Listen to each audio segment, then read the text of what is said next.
Hello from Ottawa, Canada, the folks at the North American Carbon World Conference.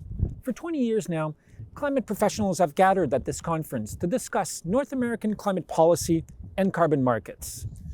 Those 2 decades have seen pollution pricing move from economic theory to real-world application, and we've learned a lot along the way. Thank you to the Climate Action Reserve for inviting me to say a few words. We're in a critical decade for climate action. We cannot stand still, and we cannot turn back the clock. For the best possible future, we must move forward with ambition. In other words, we must aim for net zero emissions. And to get to net zero, carbon pricing is a key strategy. Because as you know, carbon pricing is the most efficient way to reduce emission and drive innovation and energy efficiency. Several states have pioneered carbon pricing for many years. And in 2019, Canada put a national price on carbon pollution and made it a foundational building block of its climate plan. We've been fine-tuning our pollution pricing ever since.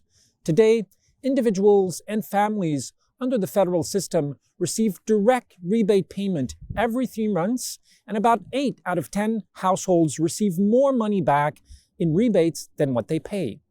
The visibility of these quarterly rebates is key.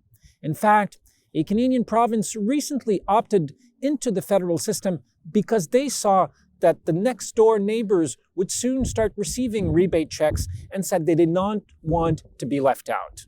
Where the federal system applies, we direct proceeds to households in a way that benefits low-income and vulnerable communities the most. And that supports small businesses, Indigenous organizations, and communities to climate action programs. We've also tightened the stringency of our pollution pricing system, and we have an increased carbon price all the way to 2030.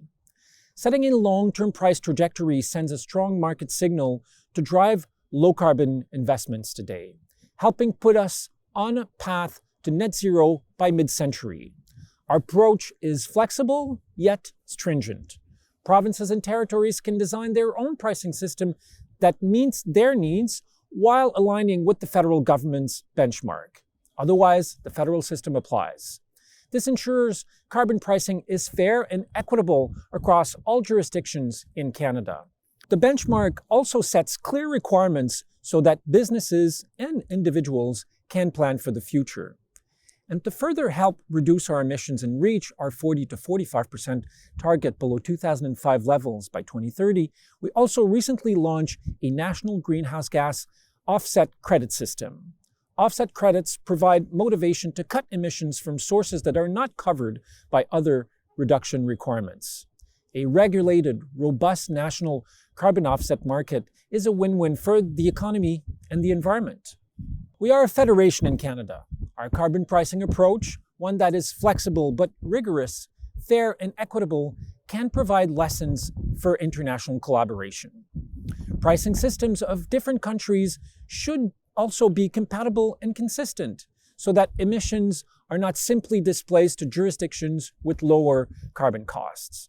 And at this time of inflationary pressures, carbon pricing revenues can be used to ensure that the system does not burden individuals and families or slow economic growth, while still providing an incentive to cut emissions and invest in clean technologies. Prime Minister Trudeau issued a challenge at COP26 to triple the coverage of carbon pricing around the world to reach 60% of global emissions by 2030. Canada sees pollution pricing as a critical piece of any successful climate approach. We are taking steps to gather an informal partnership of countries committed to carbon pricing to advance this global challenge.